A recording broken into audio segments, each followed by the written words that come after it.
Hey guys, it's Robin, RsIslandCrafts, and welcome to my craft room. I thought today we'd go ahead and make a pin cushion. This one is a pyramid shape. It's a great way of using up some of your scrap fabrics. You can make this any size you want, but what we're going to do is we're going to start out with 2 squares the same size. I made a large pin cushion for myself, and then I also made some little catnip toys for my girls. Now for this pin cushion, I started out with a big old 5-inch squares. So if you have any leftovers, a couple of things left over from charm packs, it works really good for this. I was thinking since there's different sides to it too, you can use different pins in it. So maybe if you have some fine ones, some applique, then some of the silicone type ones that you can go ahead and iron over and stuff like that.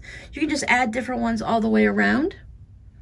And these little guys started out as 3.5-inch squares. I just went into my scrap strips and I just pulled out a couple that worked good together. This one I decided to go ahead and do 2 colors to see how they looked. So I swapped up the black and the blue, and everybody else is just the same. This is going to be a really easy project, so it's great for beginners, and it's great for those who want to make a whole bunch of them and give them as gifts and such. Now you can make little personal pin cushions on these little small guys too, and they go really, really quick. So for my next one, I decided to pull out some Halloween fabric. It's about an orangey color with a brown witch that looks like it's been stamped on there. And this time I decided to go with a 4-inch squares. I didn't even press this one, but that's okay, it'll be fine. This is gonna be something for me in the craft room. It'll be perfectly okay. So our first step is going to be to line everything up, put them right sides together, and we're going to stitch everything at 1/4 inch. I like to leave my machine at the 2.0 for the 1/4 inch, especially since I'm doing a pin cushion. I like to have that seam at the stitching to be nice and tight. So the first point of stitching I'm going to do is I'm going to stitch down one side and a second side. And I'm going to make sure at the beginning and the end that I go ahead and back tack anywhere it's not going to have another line of thread crossover. Like when we go here and then back down this way, you can either turn a corner or go completely off and cross it. And that one's going to be nice and sturdy.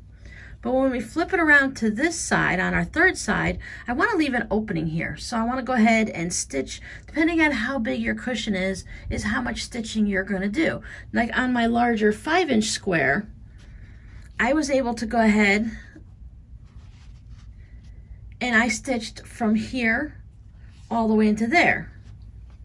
But now on these little guys, I had to just put just a little bit of stitching here on each side, about 1.5 inches, to leave enough room to go ahead and stuff them. So we'll stitch 1, 2, and I'll go around the corner and I'll stitch a little bit here, and I'll back stitch and I'll stop, leave this part empty, and I'll go that there also. Once you see it, it'll all make sense. I'll be right back. Okay, can you see where I stitched all the way down this side, all the way down that one? I just stitched a little bit right there. I cut my thread, started over again, and just stitched a little bit here. And I made sure I definitely back tack here, because this is where we're going to be stuffing it, and when we're shoving foam, and when we're sticking our fingers in there with the fiberfill, or we're putting in anything else, you know, it's going to be a little bit of a tension spot. I don't want to pop these threads. Now I've left the fourth side completely open, because if we were to stitch all the way down here, we would just go ahead and have a regular flat pin cushion. But since we want to make it into our pyramid shape, if you take this last side and open it up, and then we're going to go ahead and match the seams. Now I want to go ahead and put one seam one way and one the other, so that they'll go ahead and snuggle nice up together. If you're doing the 2 separate colors, that's one of the things you want to pay attention to. As you see, I didn't match mine up perfectly. I didn't pay attention to it, so it's a little bit off. Now, if my cats complain, they're just out of luck. They won't get any new toys. But I know if I want to make them as a gift, I want to make sure that lines up nicely. You have a little bit of leeway if you're doing it with the same fabric. It's not going to be as noticeable unless someone actually looks at it. So I've nested my seams, and I'm going to do the same thing here. I'm going to go ahead and do my 1/4 inch seam allowance.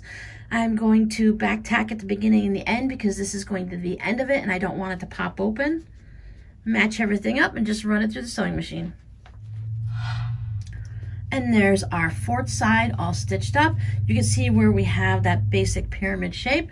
We have our opening here that we're going to turn everything on the right side out. same spot where we're going to stuff it. I've got my little crochet hook so I can be my pokey tool. Just pop all my corners out gently without popping through the fabric. That's what I find nice about the crochet hook. It's got a rounded tip. It's not sharp or anything, so I don't have to worry about it as much. Unless I get really shoving it in there all angrily, then I'll just pop the seams. So this way I just be careful. Just kind of hold it between my fingers and push it through. That way I'm kind of pulling the fabric down while I'm pushing the crochet hook at the same time. I can run it along the seams. Now at this point you're going to have to determine what you want this to be. If I just go ahead and stuff it with this fiberfill that I have, then it can become just a standard pincushion. You can also stuff it and just let it, maybe make it for your kids or the grandkids or something to toss around. If you want to make something for the cats to play with, I added some catnip to it first, then I put some fiberfill, then you can add a little more catnip if you want, and then I closed it all up. I didn't put this one as full of fiberfill because it'll make it easy for my cats to grab and toss around. They don't need it to be as tight as I would want to make it for a pincushion. So for a pincushion, if you're making it for yourself, you can go ahead and put some walnut shells in it. If you're making it for your shop or to sell at a craft fair or something, just make sure you let people know that there are nuts in it, because there's a lot of nut allergies out, and you wouldn't want someone who's allergic to nuts in general or walnuts to have a pincushion like that. So just put a little sign up or something so that everyone knows. But if you're making for yourself, go ahead and put whatever you want in it. I also made a couple paperweights doing the same thing. I stuck a little ribbon in one of these corners when I was first stitching it up. So before I got, not the one that I'm gonna have half and half open for stitching, I put it in any of the other corners. If you really pay attention, like this is the one that's open, you can put it down here so that where you stitch it up is going to be on the table and it won't be seen. So you can do this as a pattern weight. Now pattern weights are for if you want to hold your pattern down on top of your fabric and not use pins or anything, you can scatter these all around on it. It'll hold your fabric down, and then you can just either take your rotary cutter or your scissors and cut out your design. I know clothing makers like to use these a lot. You can fill them up if you're going to use it like this. You can fill them up with those little doll making pellets that they have. You can use small gravel that they use for an aquarium, or you can go ahead and use some, I have navy beans in it, dried beans, and that works really good too. But if you're concerned about any type of bugs or anything, just go ahead and stick with either the doll pellets or the aquarium gravel. You can also give them to the kids as a different shape of a beanbag if they want to try, you know, do some type of a tossing game and not just have your standard old flat beanbags. So there's a lot of things you can do with these. You guys are always really great with coming up with additional ideas and how to take a simple pattern like this and turn it into something fun. I was thinking if you used it as a beanbag, that'd be fun with the kids going back to school. If you have like little kids getting ready before kindergarten, they're in preschool, or you have younger kids that are just learning to read and math and stuff, with everything going on, I know a lot of people are either homeschooling already, or they're gonna start homeschooling or distance learning and stuff. But I was thinking if you had some index cards with numbers and the letters of the alphabet on it, the kids can go ahead and if you say, all right, put your little beanbag on the letter A, they can just stand there and then just drop it onto the index card that matches it. Or you could say 5 plus 5 is what? And then they can drop it on the 10. So you can have a fun game, but they're actually going to be learning something at the same time. And since I have this big guy out, I want to tell you what I did with this one that's a little bit different. So instead of just using 2 standard 5-inch squares of fabric like charm squares, I took my calculator strips where I stitched the scrap fabric onto it, and I used 2 of those, and I just bordered it out with some of this plain gray just to bring it up to the size that I needed. I believe these are still 5 inches. And depending on how wide your scraps are, you can have either a narrow or a wider strip of your border fabric. So basically you would have something that looks like this. This is a different project that I'm working on, but you would have yours be 5-inch squares or 6-inch square, however the size you want it to be. And then you just stitch it up and treat it like it was a regular 5-inch square of fabric. So I have my little opening here, and before I get started, I'm just gonna give a little tug here. You can take this over to your iron if you have it heated up. I didn't iron my fabric, so I don't have it heated up, but I just wanna pull these edges together. and I'm just going to give them a little finger press. So after I'm done stuffing it, it'll be ready for me to go ahead and hand stitch. I found that I could not put these through the machine. I had to hand stitch them. Now for the kitty cat ones, you can see it really well in this one. I just did a quick overhand stitch to that. I didn't need it to be anything fancy. It didn't need to be hidden. The cats are going to throw it up in the air and play with it. I've made several toys with them like this, and with the stitching on the outside, got cat fur on it, and I haven't had any problems with them messing with the thread at all. They're just too interested in the catnip that's in here and the fact that it's lightweight. My cats really like to throw things in the air.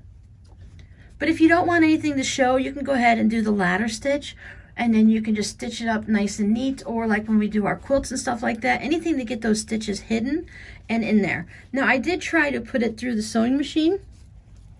I had a large one like this that I'd made with the fiberfill. You can see here I just did it on the outside also, no big deal. But to be able to put this through the machine, you'd have to hold it like this, and when it's full for your pincushion, whether it's with the fiberfill, the beans, or with your walnut shells, this part here, you can't get it through the machine.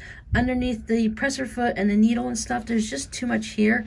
Even if you squish it really well and you kind of hold it or put some pins in, all this big extra strange sized lump, the way it's shaped and everything, I just couldn't get it underneath my machine. So it needs to be stitched by hand. In my opinion, you can go ahead and give it a try, and if you have better luck with it, I would love to hear how you did it. So for the kitty cat ones, I put some of the catnip in there so it was really close to the fabric. I'm sure as they play with it and it gets thrown around the house, the catnip is going to move around. Did I say kitty litter or catnip? I've said kitty litter a few times by mistake, and I've had to go ahead and change that. But what I like to do is I like to push my fiberfill down into the corners. I don't want it to be lumpy, so instead of like shoving this all in, I do go ahead and loosen it up. And I take little smaller bits and tuck it down into the corner. Then once I have these 3 bottom corners filled, then I'll go ahead and just start filling up in the center. As I said, for the kitty cats, I didn't put that much in. But if you want it for the kids to play with, or you want it as an actual pincushion, you can go ahead and keep filling it up until it's nice and full. And since I already gave this a nice little finger press, I have my seams all folded down ready for me. And then I would just go ahead and I'd either whip stitch all the way around, or I do the ladder stitch. And the ladder stitch is just when you take a little bit of this fabric, and then a little bit of this fabric, and a little bit of that side, and a little bit of this side. And it has the thread that looks like the rungs of the ladder. And then you can just tighten it as you go. And then when you're all done, you just have a nice little pincushion that can sit on a table next to you. If you wanted to sit and have a little bit more weight to it, after you get all your fiberfill in, you can go ahead and, since this is the part that I'm going to put on the bottom where I stitched it closed, stuff your fiberfill down nice and tight, and then you can add something heavy on top. Whether you want to add some beans to it, or you just want to throw some pennies or washers in there. You can add some of that corn that you can buy from the feed store. From what I understand, it works really well in bean bags and stuff like that, and it's not as prone to getting bugs like you would have if you had rice or regular just dried out beans in it. So then you get it all and fill this section here, stitched it closed, and when it sits down, it won't go and just fall all over the place. I know some people like to just stab their pin in and go, and if their pincushion keeps moving while they're sewing, it just gets really annoying to them. So you guys know I like to have one of those glass bowls with little filler things in it. So I was thinking that these little smaller ones, these are with the 3.5 inch square. You can make them even smaller with a 2 inch square, and that would probably be a good size to fill up with. You could stuff the fiberfill in there, but you can easily put some rice in it or those little beads for the dolls. And then you can go ahead and just have this sitting in your bowl. And if you made these in Halloween fabrics or the autumnal fall colors like leaves, and then different Christmas ones, if you make them a little bit smaller, you could put a little ribbon on it and they can hang it from the Christmas tree as an ornament. So once again, you have another little gift sitting in the bowl. So if any random people come over See, your children bring their boyfriends or girlfriends or extra friends that you weren't expecting for a holiday party. Someone can just go ahead and take a little ornament and go home, and they have a remembrance of your party. I think these would be fun in all different bright or jewel tone colors. You can have that, or in the pastels for Easter, so it'd almost be like jelly beans. If you want them to be more of a formed shape and you want it to have nice exact sides, you can always put some interfacing onto your fabrics before you start stitching it together. If you use more of a medium weight, your sides would be a bit stiffer then. You're also still going to have your seams that run around on this side here, but once you get your stabilizer on and stitch it all together, you can take this over to the iron and you can go ahead and press all of these corners and edges, and then it would stand up nicely like a pyramid, and it would have those nice sharp corners if that's what you're looking for. So there's a lot of things you can do with these. I like to make little things like this when my kids were younger and then just give it to them and just see what they're going to do with it, right? Just let them have fun. So if you have any questions, please leave them down below in the comments. I'd love to hear what you guys might think about doing with these versus just the things I've said. And I hope you enjoyed the video, and I'll see you guys next time. Bye.